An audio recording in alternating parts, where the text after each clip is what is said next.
podcasts. The Profile.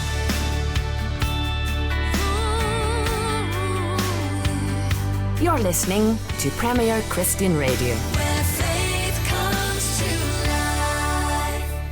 Hello and welcome to The Profile here on Premier Christian Radio with me, Sam Hales. The Profile is the show where we delve into a person's life, faith and testimony, and it's brought to you in association with the magazine that I edit, Premier Christianity magazine. That's the UK's leading Christian publication.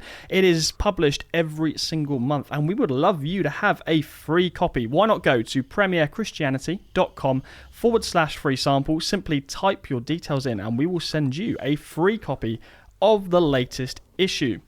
But today on The Profile, here on Premier Christian Radio, I'm speaking to Shaun Bailey. Shaun is the candidate for the Conservative Party for the 2020 London Mayoral election. He's been a member of the London Assembly since 2016, and before his career in politics, he was a youth worker. Shaun, welcome to the show. Thank you for having me. It's great to have you here.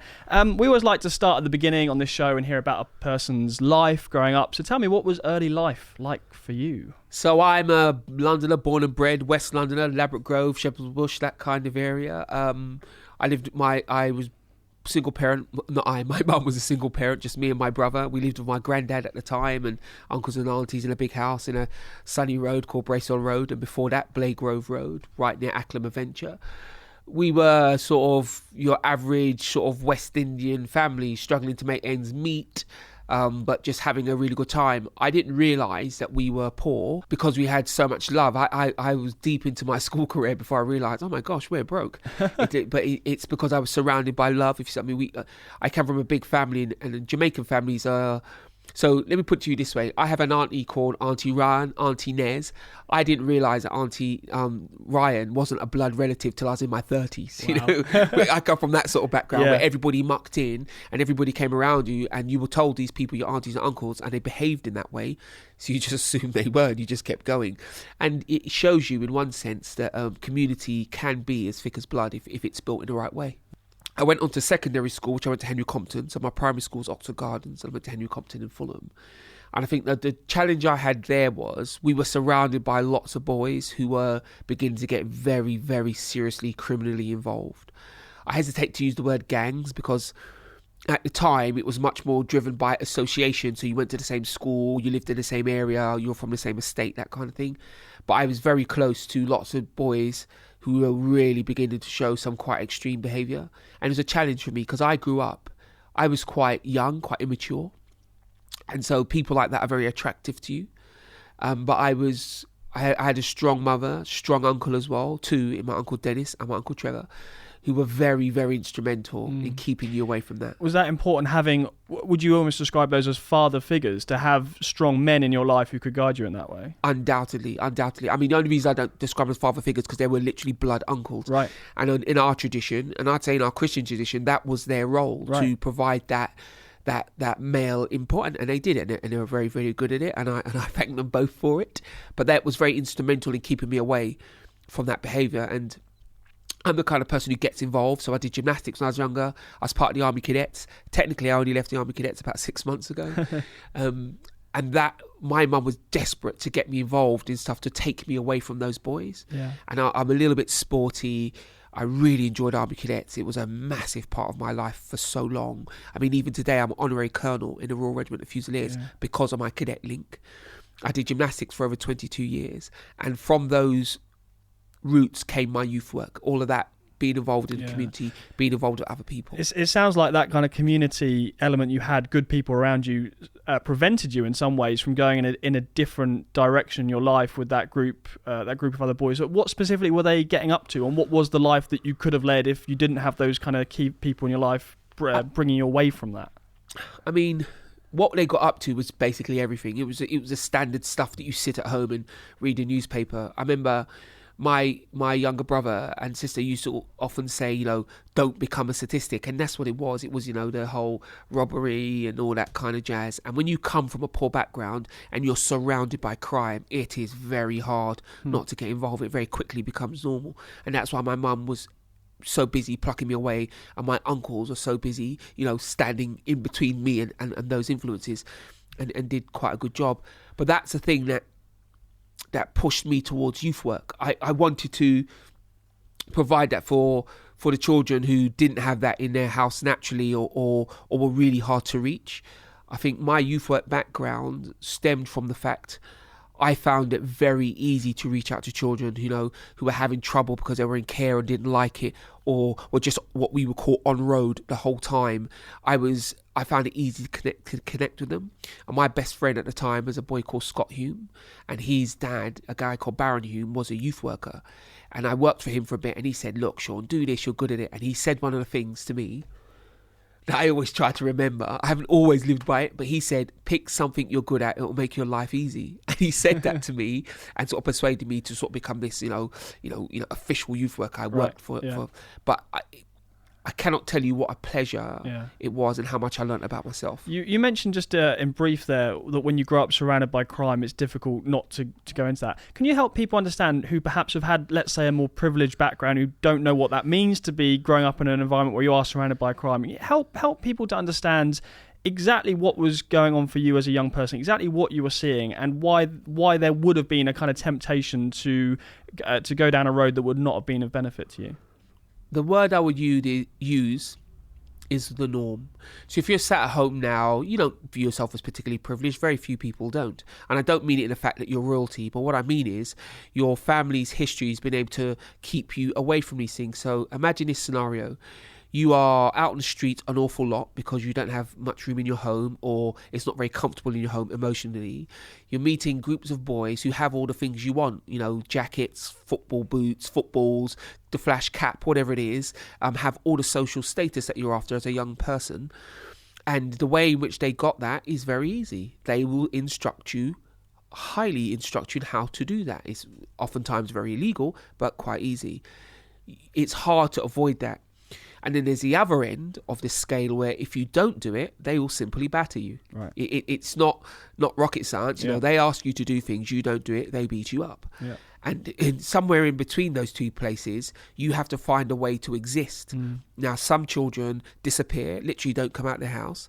Other children, their parents are able to take them away from it. But most children sit in that place. And the reason I started with the word the norm, because it's what you see every day, fighting people on the street doesn't seem like a strange thing to you because you see it all the time. If you know anybody who lives in this situation, ask them if they've seen someone been stabbed or been robbed, any of these things, and they'll say yes. And that's the problem. It's the norm. And how do you break the norm for people? It's very tough. Well, that brings us on, of course, to what you're doing now in running to be London Mayor, and you've been very vocal on the issue, of course, of knife crime, arguably the biggest issue facing London right now, and not just London, but of course many other parts of the country as well. And it comes down to this question of, okay, we know we have a problem here, but what do we actually do about it? How can we stop what seems like an epidemic of knife violence on our streets at the moment? I think the first thing you have to do is recognise what it is. This has been a long time coming.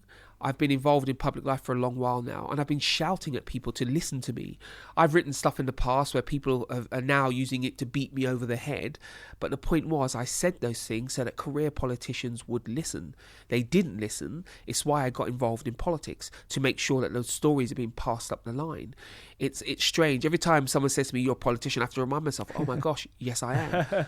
Because in my heart, I came here because I'm a youth worker, right. And I wanted people to understand. Crime suppression in London and then eradication is a social mobility issue. If you grow up in an environment where crime is your major income, or you are afraid because they are the biggest they have the most social capital where you live, those people who commit crime, you're in real trouble. The idea that you'll become a bus driver or you'll become a college lecturer and just settle down, I'm afraid not. No, that's why you hear me talk about it so much. That's before you talk about how much pressure it is for everybody else. We are a nation now who are terrified of our teenagers. We will not go near them. I see big strapping men cross the road for a group of teenagers. You're afraid of them. That's not good for our young people or for us. That's why you hear me make a lot of noise about it. And to be clear, the amount of crime we have now is a symptom of something else. It's about a lack of hope. It's about a lack of self-belief. It's about people keep talking into communities, telling them how weak and poor they are, that they'll represent them. The one thing I know about all poor communities, they want to move up, but they want to be in charge of their own future, because that's how they know they can teach it to their children and replicate. And I think the challenge we face in London now is people misunderstand what it is about knife crime. If you tell gang-involved, criminally-involved young people it'll take a decade to sort it out, they'll step up their activities. You've just given them permission. So I'd say what we have to have is a clear plan, and I have a very clear plan. At one end, it's about enforcement. We have to have a uplift in policing. We need visible policing. We need to rebuild our police service so that it does a bit more patrolling. We need to give it the correct technology. That's one end. That's a policing end. But that only suppresses crime. We also then have to go to the other end and give opportunities. So we need to say to people, we are prepared to help you if you are doing the right thing. So what do we do with the adult education budget that's coming to City Hall? What do we do with the apprenticeships? I think they need to be rebuilt so they're fit for purpose. We make sure London's economy works so poorer communities get those long-term steady jobs. In my time working for my community, I learnt this. There is no silver bullet.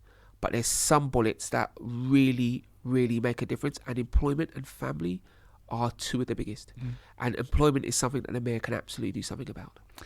We'll talk more about politics, I'm sure, because as you've just reminded yourself, you are a politician, and this is, of course, your life now. But take you back in time a little bit. Tell me a bit about your Christian faith and where that first came into your life and what it means to you today. So I had the classic, I grew up in a Christian family. My grandparents are Jamaican, and quite, I suppose the word is devout. The moment I was allowed not to come to church, that was the end of that. Really? That was it. I stopped immediately. And what kind of age was that? I'd say I was probably 14. Okay, and what do you think the reasons were for that? Church was boring. Right. It was hideously boring. Hideously boring. And I like most 14-year-olds in London, had all kinds of... I wanted to race my BMX, I was trying to save up. I remember I did a paper round. I was trying to save up to buy a radio control car. That was my thing. I wanted to take on extra, work to get to this car quicker. So I had a long time, all through my 20s and 30s, certainly 20s, no faith. But then I started doing youth work, and I worked in a big Muslim community and saw how powerful, how positive their faith was for them, how they did family. Muslim community is very good at family. I had a friend who was Indian, and he's Sikh. And again, I saw the same thing there. And I remember saying to someone, some of the answer to the problems our community face, and by that I talk about the black community, and also I grew up in a big sort of white Irish community. Some of the problems we face, our answer is in our family and the community outworking of that. And someone said to me, well, you had all that, surely you wandered off. I was like, when did I have that? I said, it was church. That was why do you think your parents go there? Why do you think your aunties and uncle? And that's the case. But that didn't mean anything to me, because that was the physical sort of day-to-day on the ground thing, which appealed to my sort of community bones, because I was doing youth work at the time. But later on, as I became older, I had that hole. There was a meaningful hole for me missing. So I did a thing called a life course, which was put on at a church. And if I told the truth, I went there to cause trouble. I went there to have an argument. Do you see what I mean? Anyway, the vicar could probably sense that, with my arms all crossed, look of thunder on my face. So he put me in his group. And I had the most pleasurable 6-week period, because it was once a week for 6 weeks. Just arguing the toss, just absolutely going it, and not once did he back down. And it turns out that most of my problems were with the church, not with the faith. Right. And he said something to me, when people say things almost as a throwaway statement, but it never left me, and it's why I proudly am a Christian and am, hopefully doing my walk with Jesus the best I can. He said, Christianity is not religion, it's a faith. And that, for me, that was a point at which my intellect was no longer the problem to being a Christian. That was always the bar. The church have done this, the church have done that. He said, yeah, but that's the church. He said, people are fallen, we are broken. The church is no different. It's staffed by men and women. Yeah. He said, what is your relationship like with Jesus? Because, of course, Christianity is a relationship, not a religion. And that, for me, was profound. That was about 14 years ago now. Wow. And what does church life look like for you now? I'm lucky. I go to a small church. I've been to a really large church, which at the time I think for me was the right thing. I was much younger, didn't have children, and when you're in a large church, it's easier to be anonymous. And I was working on my Christianity in a small church like I am now. You know, you have to step up and serve your community, and where I am, that's correct. I think for me. What I really love is that my children are there, my wife is there. We are ensconced in our community. We are involved. I mean, last week I hurt my back moving the inflatables. You know, I often do the sound at church as well. I'm involved, and I have people who will pray for me and who will challenge me. And we live in a really open community. It's always trying to serve the people around, and I just enjoy it. I really do. Yeah, it's such a great story. I love the way, you know, you look back and you can see that community aspect to life growing up and how that was motivated by faith. And then, as you say, you sort of went away from that and got tempted by other things.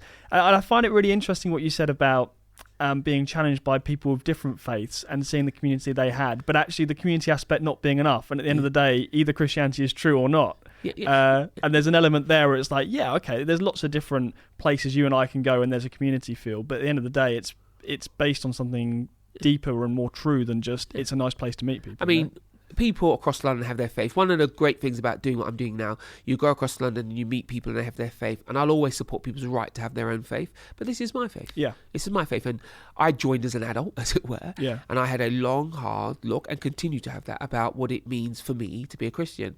And I was going to say comfortable. That doesn't begin. I am happy, pleased, ecstatic to be on this journey. I'm not perfect. I have a lot to learn. But even that is part of the reason why I'm involved, because I like to learn. If I take it back to my youth, the problem with growing up in London the way I did, it makes you hard and you can become uncaring. For me, that was a real, the caring nature of Jesus, what Jesus was about, what he's trying to achieve, the message he's trying to leave for us. For me in particular, absolutely necessary. I used to have this thing that, you know, if I couldn't do it, it couldn't be done in my own strength. To then read the Bible and have all that unwound, I spent 2 years thinking about, well, who am I if I'm not operating in my own strength? These things for me personally were really, really powerful. And I remember once, when you first become a Christian, you just sort of, you know, you're over the moon, aren't you? You're running around sort of, you know, waving your Bible at everyone. And I remember riding my bike to Hyde Park, and, you know, your faith gets tested, doesn't it? And I sat in the park with the Bible in my lap, and I said, right, this is how I know Jesus works. If I open this Bible and it's relevant to me, clearly I opened it and it was, and I did about 8 different times. I thought, well, this is great. It's only years later you sort of realise, well, the whole Bible's relevant to everything and everyone. Do you see what I mean? But at the time, that was real revelation for me. It's a warm, cuddly feeling, and who doesn't want a warm, cuddly feeling? So you're a youth worker for a long time, right? 20 years? 25. Yeah. I mean, technically I still am. I make sure I speak and work with young people. Yeah. I don't do as much face-to-face, just because I don't have the time, but I hold on to what took you from youth work into politics? Fear. I was afraid that nobody was listening to us on the ground. I was afraid of politicians saying platitudes, giving nice warm platitudes and not doing anything. I saw how public debate was becoming really polarised and awful, and I saw how you couldn't address anything tough. There is things that go on the street, in our homes, that if we can't speak about them properly in the public arena, they'll just get worse and worse and worse. And I just wanted to be part of bringing that to the fore, and that's how I got involved.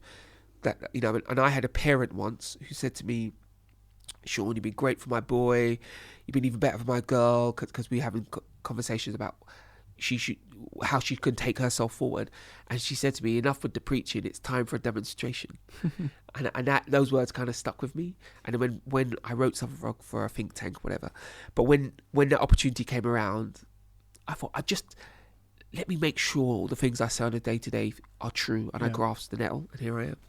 It's interesting because sometimes politicians get accused of not being involved in the nitty-gritty of people's day-to-day lives, and it seems like you kind of went in the opposite direction. You were very involved personally, mentoring people, and then it sounds like you thought you need to take control of the bigger picture here and have, I guess, greater influence, because there's only so much you can do one-to-one. You need to try and change some of the structures and around society, don't you? Essentially, you're correct. There's a number of personal reasons. If you come from a poor black community, we are always looked at as, yeah, of course you're on the street.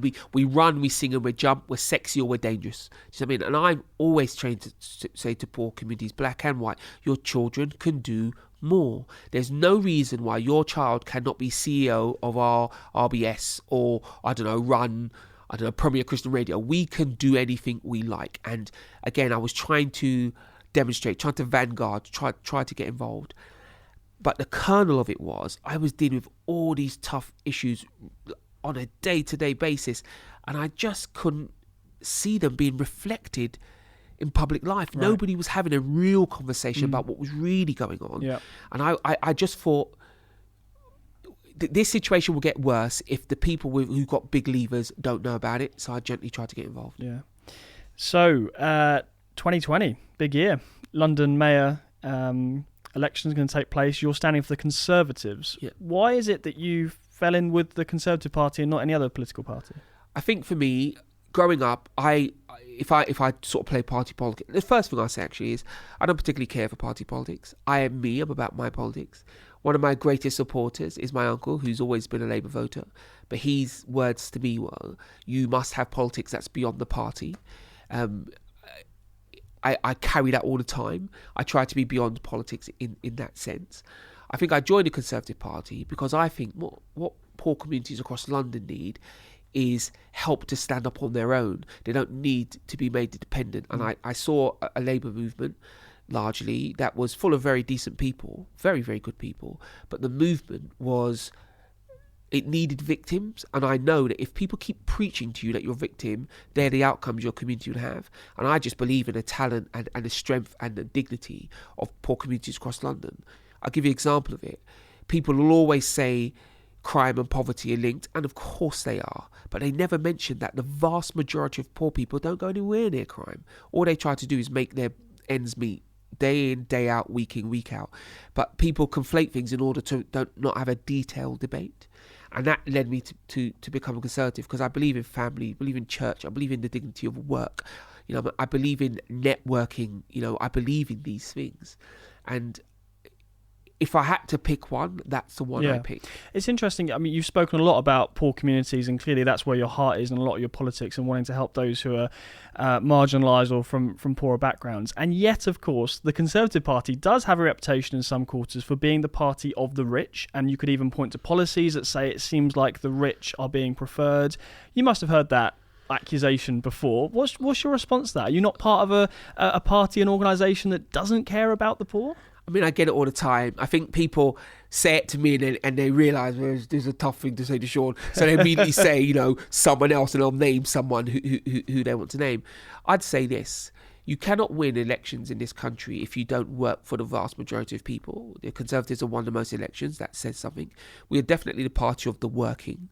I think sometimes it's easier to pull the wool over people's eyes, because if you do something from the big macro of the economy, you sometimes it's hard to relate that to the wallet in your pocket or the purse in your bag. And I think that's sometimes where that happens. But the thing I'll say about that, I always say to people, you do not help poor people. In fact, you punish them if you destroy the economy, if you waste the money we have. If you really want to help poor people, you take them beyond welfare. I believe in welfare. The state has a big role to play, but you take them beyond the welfare and you put them in employment, because that's sustainable, and there's a uplift from being employed that unemployment and benefits can't match. I know this for a fact, because I'm unemployed for a very long time myself, and I had all the sort of emotional and mental issues you have when you're in that situation. It's not that work is perfect, but work is a great pill for that. It helps you move forward. And of course, most people meet the people they marry in work and all that kind of nonsense. There's much more life in that part of our society, and I want people to be there, not to be dependent. You've run to be Member of Parliament twice, and you haven't been successful. You haven't won those votes. What do you put that down to? I mean, I imagine beginning of your career going into politics, I'm sure the dream was to be an MP, and you haven't managed to do that. So what went wrong? The dream is not to be an MP, actually. The dream is to have impact. So I definitely haven't been successful, but that's simple to answer. That's because I've always fought in the toughest places. I've always been fighting for a particular community, and the poorest, struggling community has been, at one point in Hammersmith and Evertime, was in Lewisham, Western Penge. And I fought for those communities because I believe they needed a champion. I'm not suggesting I'm a champion, but they needed one. They need a foghorn, put it that way. So not winning or not has never really been an issue. Of course, winning is great, but I've always managed to get that community's issues, into the sunlight. You feel like you've had influence without having to be an MP then? Well, of course, because the other thing is, so when I stood in Hammersmith, I didn't win, but I got all of our local issues up there. I ran the most prominent campaign of any candidate at the time. But more importantly, I didn't win, but I became a special advisor to the Prime Minister, where there's real influence. And I remember one of my friends who did win said, "Oh my gosh, you've got all the influence of my job with none of the pain," because she'd become an MP. So you have influence, and it just means that I can continually have the conversation, because political conversation, particularly in London, is very lopsided.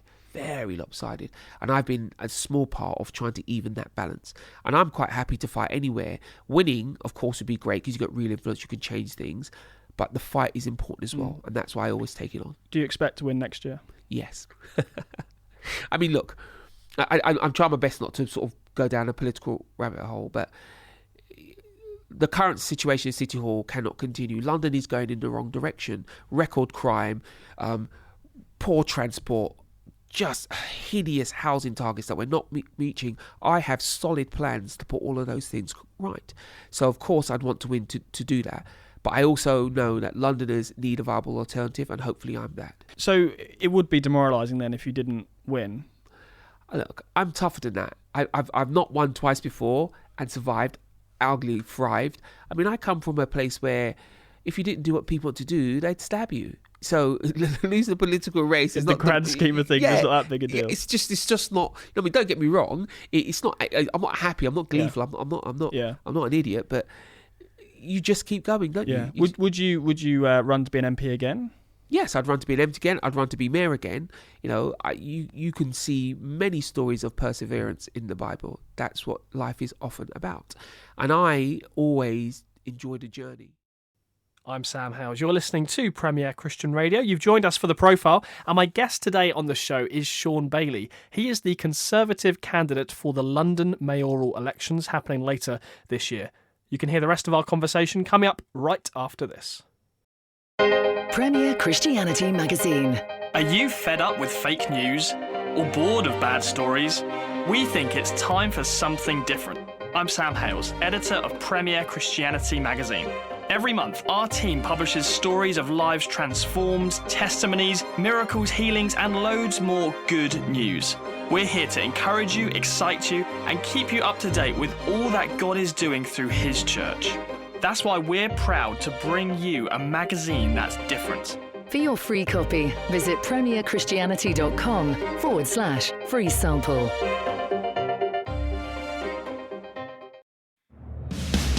The Profile.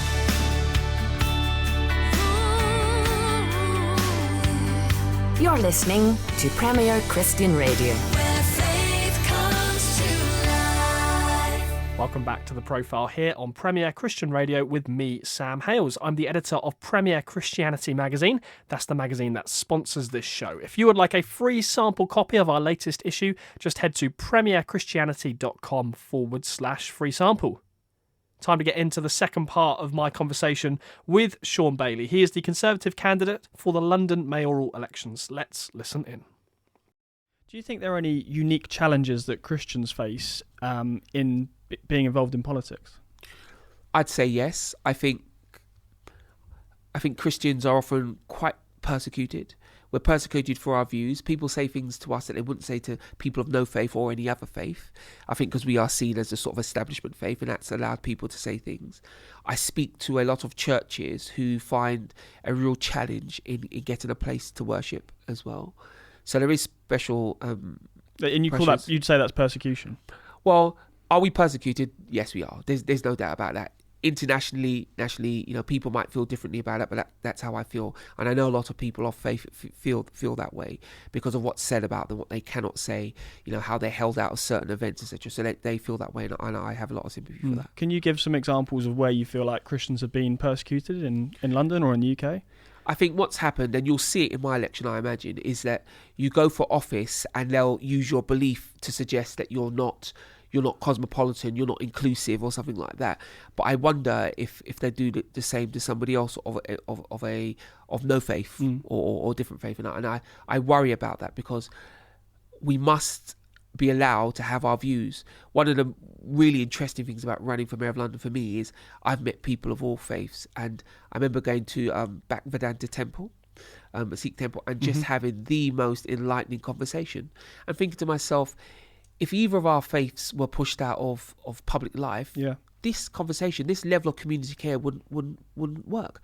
I went to a mosque, and they were doing such good community work, and we stood at the gate to the mosque, and he was just naming people as they walked in and saying what they were helping with, and they were helping people with their disabilities issues and all sorts of things. And I just thought, this comes from a place of faith. And the last thing I'll say as well, I was with a vicar who said to me, we are all people of the book, and he was talking about Jewish people, Islam, and he's talking about Christianity, and he said our core tenets are the same. And I think faith in general, but the Christian faith in particular, has a lot to offer public life. And if we're pushed out of it, the place, and by the place I mean the country, be a poor place because of it. It's interesting. I mean, I can think of a lot of Christians when they vote, they're really interested to know about the candidate's personal background, including their faith. And I know plenty of Christians who will vote really on the basis of faith. If they know that locally a Christian politician is running, actually in whatever party, they're likely to back that person because they feel a connection to them on a religious level that's almost more important than a political level. How do you think about that? For yourself, when you vote in elections, is it important to you that the person you're voting for shares your faith, and would you really want to back someone who shares your faith because there's an understanding there and a kind of assumption they would share some of your principles on a level that's almost even more important than some political issues? I think for me, I don't think I've ever voted along faith lines, but I've voted along belief lines. What do you believe about public transport? What do you believe about public housing? Would you think about clean air? Those kind of things. Obviously, if you and a person share a faith, you're often in line. But I will say this: I was with, like I said, I was at a temple speaking to a Sikh guy, and I've got to say, he and I were very close together on almost everything that I certainly would be voting about. I've been with a number of imams, and I grew up in a very big Muslim community where we share much of what I would be voting on. So I think the real issue for me is, does that person share your belief, not just your faith? If it's something, it goes deeper. So a friend of mine, a very good friend of mine, is Muslim. He happens to be a party member, and he and we don't have the same faith, but boy, do we have the same politics. It's interesting. Yeah. If you something, so rub along in those ways. So for me, I think you can get beyond your faith because you're talking about good people doing good things. If you saying. So you're running up against the current Mayor of London, Sadiq Khan, who is a Labour and who is a Muslim. So is the issue there that you fundamentally disagree not just on religion but on politics as well? I think we don't disagree on religion because I think it's great that you have some faith. It allows people to have a sort of reference point for you and start from there. But again, many of my colleagues have no faith at all. Andrew Boff leaps to mind, but I find him very personable and we get along. And politically, we have a lot that we agree on, and quite a bit we don't. He's much more of a classic liberal than I am. I think for me, we just don't get along politically. Like I say, it's a political issue fundamentally. For sure, because there's things that we could have done in London that he could have done in London that we've missed now. And because we haven't done them early enough, we're even further behind than we were before. I was wondering, is it difficult kind of as a Christian to campaign almost? Because obviously when you're in campaigning mode, your job really is to criticise the current Mayor of London because you're arguing that you're going to do a better job. And so really part of what you need to do is to say, he's doing a bad job, I'll do a better job. But of course, also as a Christian, you want to be humble, you want to be gracious. Is there sometimes a bit of a conflict in, well, how am I going to campaign? Because I want to campaign as a Christian, I want to be fair, but also I need to put my point across and I need to really disagree quite strongly with this person. I think I slightly disagree with what you said, Because the first thing is, you don't have to rubbish someone to campaign against them, because what you'll find. But many do. I mean, let's be honest. In political campaigning, often the tactic is, I'm going to really go after that person. I'm going to try and discredit them. You're saying that as a Christian, you wouldn't want to run that kind of a campaign. You pointed out earlier before that I've run several times before. I've never done it before, and I won't do it again. But let's be clear, you're 100% right. Even in the current race, there's been a lot of rubbish is the word I'd say thrown at me, a lot of things taken out of context, of course, to do that. But I'd say this to anybody listening, even if you are not of my politics, if someone is trying to destroy an individual, whatever party they're from, then you know that they have no policy. They have no answer to the problems. Because the way in which I will campaign is, I have no problem with Siddiq at all. Good luck to him. I rate his ambition. I like the fact he's come from where he's come from. But let's be clear, it's about what he has not delivered. He has not delivered for London. And all I need to do is focus on his record, which is legitimate. I don't need to focus on him. He's a fine individual. Let's talk about his record. Let's talk about housing, police, transport, air quality, safety in London, fire, whatever. That's what we'll talk about. And I'll do my best to focus on those things. And I will be calling out those tactics as they're played, like I say, have been happening before, because people call me out. Because, of course, being part of a church, people call me out. Being part of a much larger church beforehand, I have a lot of people say, Shaun, I heard you did this. That's not right, is it? So I tend not to do it because I don't want to. And my role, my motivation for getting into politics partly was because of how dirty it is. I want to have a real conversation. I'm not interested in your past. I'm interested in what you're going to do for our future. Yeah. So it's about policies for you. It's about what a person can do.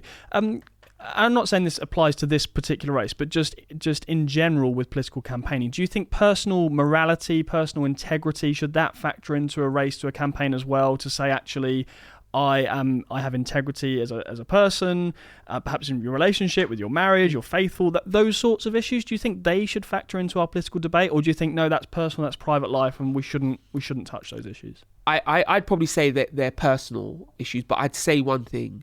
There is a morality that you demonstrate through your work. So if I tell you I'm going to clean the River Thames, or I'm going to, I don't know, reduce traffic in London, that morality, that integrity rather than morality, does need to be looked at. You cannot have politicians who just say whatever they want to say, because that's a huge part of why people distrust politicians. They've heard it all before and none of it was true. But I think for a lot of Christians, they care beyond that. They also care about a person's background, about their morality. I don't know if they've made racist or homophobic comments in the past, or those sorts of things. There's no doubt that that's true. I don't think that's a Christian thing. I think that's a people thing. Right. There's no doubt that that's true. But again, there's the personal and the private here. So there's a public and a private. Right. On a public level, we should not be dealing with, are you married, are you not married, whatever. But on a personal level, and voting is often very personal. People vote for personalities. Yeah, exactly. And gut instinct, because obviously they're not sat like me going through fire policy. I understand that. I think for people it will always be important, and it always has been. An election today or in 20 years' time will be no different to an election 200 years ago. That's how people thought about stuff.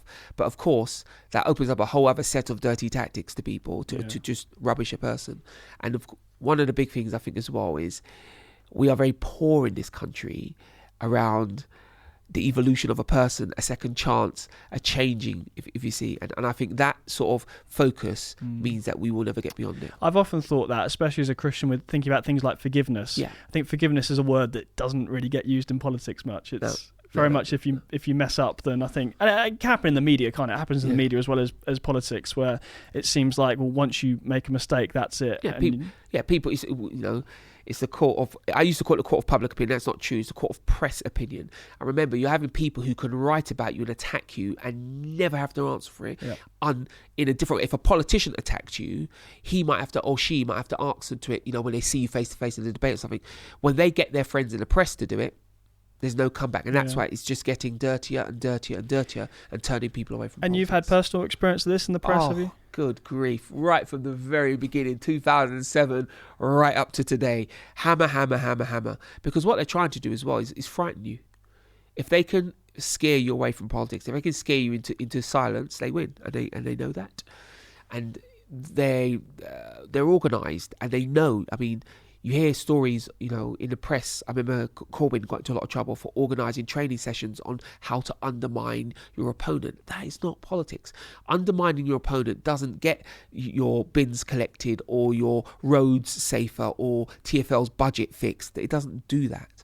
All it does is make politics very dirty and actually keep good people away, because good people start to think, well, I just don't want to go through that, so why'd I get involved? I think anyone in any level of public life, not just a politician, I can think of church leaders had this before.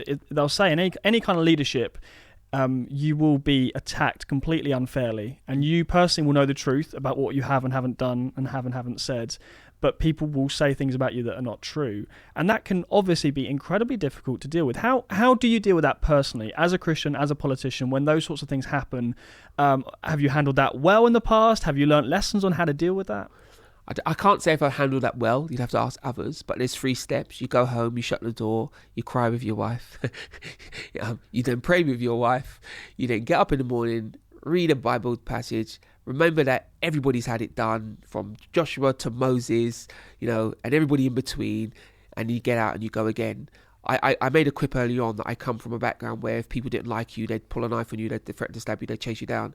If I put it in that context, lying about me in the newspaper is just not as scary as some of the situations I've been in. And I'll often pray not to be afraid of, the voice of men. Don't carry men so heavily in your heart that they can terrify you away from what you believe. As you're campaigning, as you're talking to people in London, indeed in your own church, I'd love to know, what are you hearing from Christians? What are you hearing from church leaders? What are their priorities? What are the things they're seeing in London they want change on? And what are those sorts of conversations you've been having with church leaders? If I confine it to just what they say about London, it's pretty much what everybody else is saying. They say crime. Crime is their number one issue. Crime. Why is it taking so long to put it right? How did it get so bad in the first place? What are you going to do about it? And that's why I talked about a definite, clear plan around crime. Housing always comes up. We've heard it all before. What are you going to do differently? Can we believe you? And again, have a very strong and radical plan around housing. So I'd say that church congregations and leadership doesn't sound any different to the rest of London. The only difference is you'll get people talk about 2 things. One is, how can we get places of worship? We feel like increasingly we're sort of being held out. We're not being allowed to get places of worship, and it's a lottery all over London. It's very different. I have to point out to them, space is limited in London, but they'll say to me, but we provide such good community activity, we should be getting space, and I have a lot of sympathy for that. The other end of the debate is you'll get people say, how can we get Christians together? How can we show Christians and non-Christians that we have a real heart for the work?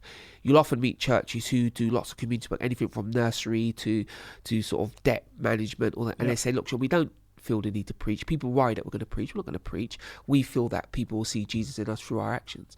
But how do we get the authority, the right to pursue this work? How do we team up with other churches to pursue this work? Because I don't have to tell you, but they'll have a real heart for the people around them, and they want more. They want more and more help in order to increase that work, because they really see the need. The need is big out there.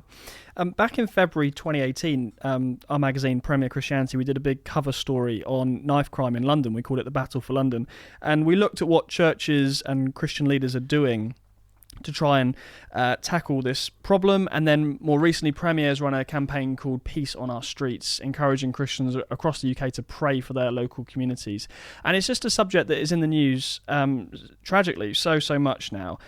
What's your message to Christians? What can we do? I mean, as you say, churches, we see crime in our communities, we're on the front lines of this. And yet I think there can also be this sense of powerlessness of, yes, we can pray, and yes, we can carry on doing youth work, but beyond that, it just feels like a growing problem, and we don't know what to do about it, And I think there's a lot of people who just feel like we don't really have any answers to this. Do you have some answers on knife crime and how to beat it? I have 3 things I'm going to say. Firstly, go back to prayer, and when you pray, tell people you pray for them.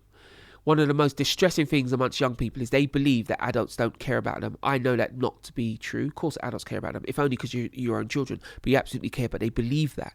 So if you're praying for an individual, a group of individuals, an area, make sure they know that you pray for them, because people who don't pray, people who are not Christians, who have no faith, they appreciate the attention. They understand that's you thinking about them in the most powerful way, excuse me, that you can. So they really appreciate it. And that helps change the background, the mood music. It changes their belief about themselves in orientation to other people. The second thing is, when you do youth work, make sure it's not just table tennis and biscuits. It's got to be the development of the young person. And if you can get families involved in any way, if they turn up to an event and they're just celebrating their young people because they're doing well. I went to a church recently where if the children do basically anything in education, they get them up the front of the church, clap them and support them that way. Yeah. You know, when you do the youth work, try to involve the families. As children get older, that can get a bit more difficult, but it is so valuable. As a youth worker, I've always used to say to parents, I'd trade a half an hour with you for a week with me. It means more coming from you. Absolutely. And the third thing as well is to build the family structure. And by family, let me be clear, of course there's a family in your house, whatever that looks like, mum, dad, mum, dad, no, whatever, yeah, but the wider community link. What makes children feel safe is to be observed. So if they're out on the street and they know people, they see people and people acknowledge them and see them, then you really get a forward step. And also look for organisations who are doing the nitty gritty, who are doing the work. You know, I saw Street Doctors a little while ago. There's the Boys to Men project, wildly different projects, still aiming at the same thing, propping up our young people. But the last thing I'd say is speak to our young people about their futures. Let them know you have a future. I don't know what it looks like, but you do have one. A lot of young people live in the here and now, so can take massive risks, but they won't risk their future if you can get them to focus on the fact that they have a glowing future in front of them. It's just a few things they and you need to do. I'd love to talk a bit more about youth work, actually. We know there are fewer and fewer jobs actually in youth work, and youth workers face all sorts of pressures, but I'd love to hear from you as someone who's involved in public life, someone who is a Christian. What would be your encouragement, almost your top tips to a Christian youth worker working for a church? Because you're a youth work veteran, as we said, over 20 years of this stuff. What's the sort of encouragement or tips you'd want to give to youth workers who work for churches at the minute? Firstly, get the safeguarding right. Make sure the young people you're working with are in a safe situation, not just when they're with you, but when they're on the street and when they're at home, because that's the real big change you could make for them. If they're in a dangerous situation on the street, you may be able to get somebody involved, police, council, whoever it is, that does something big for them. Secondly, let them know why you're doing it. Why are you a youth worker? Ask yourself why you're a youth worker. Really important what your motivation is, because then you can move on to being positive. Do not talk to young people, this would be my advice, as if they're victims. Talk to them as if they're going to be conquering lions at some point. It's really important, because you don't want to erode their confidence. You do not want to erode their confidence. Find real, tangible things that they value as a forward step. So recently I've been working with some young people we were able to get onto apprenticeships. That for them is real, it's valuable. They now are much more amenable to anything else we have to say. I go back to my message about parents. If you can do anything to involve parents, and let me be more precise, and the wider family, uncles, aunts, big brother, whoever it is, do that. Really, really, really, really valuable. And again, one more time, future. Let young people know they're going to have a future, because that really does something for their focus and their motivation. Yeah. There's a question that I like to ask everyone who comes in for these interviews, and you might need a bit of time to think about it because it's a big question, but I love hearing the varied answers, and that is, what's been the best day of your career and what's been the worst day? I would say the best day of my career, I speak a lot in schools, and a kid came up to me afterwards and he said, I read all this stuff on the internet about you, turns out it's not true, I could just tell that by speaking to you. Wow. Which already meant, oh, we're going in the right direction. Yeah. And then he said to me, yeah, I think I'm going to be a government minister. Wow. I said, that's great. And I said, why is that? He said, well, you've done it, which is not true, but that's not the point. He said, you've done it and it's only you, so I can do it. And that for me was the greatest moment. That's right, it is only me. Because I often start out by telling school children, you're ahead of where I was at your age, which quite frankly, I wasn't really doing that well, so it's quite easy to be ahead of me. But that's the point, isn't it? Even I've made a few things happen, you definitely can. And the fact that he'd absorbed that message so quickly, so powerfully, that felt like the best day. The worst day is having things written about me, taken out of context. That's all fine, I knew it was coming. But some of my colleagues being quite disappointed, and me having to point out to them what it's like, and if I'm explaining, I'm losing. If you see what I mean, Right, yeah. and that felt bad. I felt bad. It almost felt like you'd let them down, because the way in which I was selected was very, very powerful. It was a long process. The whole London party got involved. There felt like a lot of trust there, and I didn't want to let them down. Sure. Losing is one thing, letting them down is a whole other. Yeah, I understand. How would you describe your calling? To be first. I'm probably last in God's army. When God's lining up the troops, Shaun's probably at the back behind the water boy.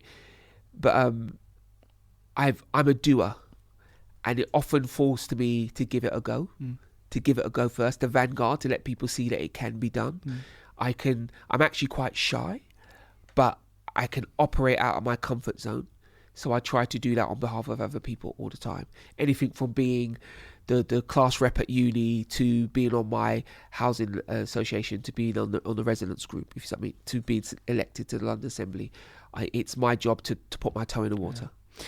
I think sometimes politicians get a bit of a bad reputation unfairly. I mean, I've heard church leaders say, "Oh, politicians, they're all a bunch of so-and-sos and you can't trust any of them." And it's fascinating how quite often you say, "Well, what's your local MP like?" Or, "What about that Christian politician who goes to your church?" Like, "Oh, no, he's all right," or "She's all right." It's the rest of them that are a bad bunch. And there's this weird disconnect, like you say, of the person who came up to you and said, "Oh, just through talking to you, I realise you're not one of those what I thought of you." There's this weird disconnect of when people meet politicians, or when they spend time with them, or when they're in their church. Oh, they're okay, but there's still this perhaps misconception that the rest of them are out for themselves and up to no good. I think what it is, when you look at politicians, what you're really looking at is politicians and the press. And so when you meet a politician, that's a politician. You have an exchange. Obviously, we are all expert at people. I often say that. But when you look at politicians, the persona, that's the politicians and the press. Many moons ago, they were looked at two separate bodies. So people used to think journalists were absolute scum. Now for journalists... I think they still do, to be fair. Well, fair enough, okay. But now for journalists... a lot of the ill will towards journalists is actually carried by politicians. Right, okay. Is the real thing. I think when you talk about politicians, you're talking about really the press and politicians. Okay. But any personal meeting, that person can represent themselves. I understand. It's like any... most interactions I have with a politician are mediated through the media. Yeah. Right? It's almost as if there's a newspaper or a TV channel in between me and that person. And I guess that goes for anything in life, doesn't it? When something is mediated through another channel, it's not the direct face-to-face that you and I are having right now. I'd go beyond that as well, because in the past, newspapers came from a political belief. Now they campaign for that belief. So even if you used to read, I don't know, the Mirror and Express 25 years ago, what the Mirror was a left-wing paper, and it talked about things for a left-wing prism, which was fine, and they'd pick holes in, politicians on their side and pick holes in politicians on the other side. Now what happens is papers campaign for their belief or the beliefs of a particular politician, and that's where the distrust is really building. Don't get me wrong, politicians have done plenty to help with the distrust as well, but that is where the distrust is really, really, really building. Another related point on this is I sometimes think politicians have a unfair accusation levelled at them to do with U-turning. And I always think a kinder way of putting a U-turn is just simply that a politician thought again and changed their mind and realised, hey, they were wrong on that, and now they've realised something else. And I appreciate that that's not always what a U-turn means. But even so, my question to you is, what are the issues where you've changed your mind in your political career? What's happened? Have you met someone and something happened and think, actually, I've got this one wrong? I'd love to hear from you, because we all do it, right? Whether a politician or not, we think again and we look at the scenario and we think, I've got that one wrong. So what have been those issues where you've changed your mind? For me, you've put this is a nail on the head. One of the toughest things I've found is you're not allowed to change direction. And I believe in the growth of people. If you're a youth worker, you have to believe in the growth of people, or you need to move on. So I've often looked at an issue and thought, actually, we could do something else there. Anything from, I don't know, road pricing to tax to council housing to, bathing schools, all kinds of things I've looked at and thought, actually, I feel differently, if only because I'm that much older. Much of the things that people challenge me with now is what I wrote 15, 20 years ago. Right. And obviously, as I've gone through life, things have changed me. For instance, 20 years ago, I was not a Christian. Right. I mean, that has Yeah. profoundly changed my view of the universe, if you see what I mean. And now I sit on the London Assembly and I've gotten right under the detail. That's also changed my view. Anything from, I could name it the Silvertown Tunnel.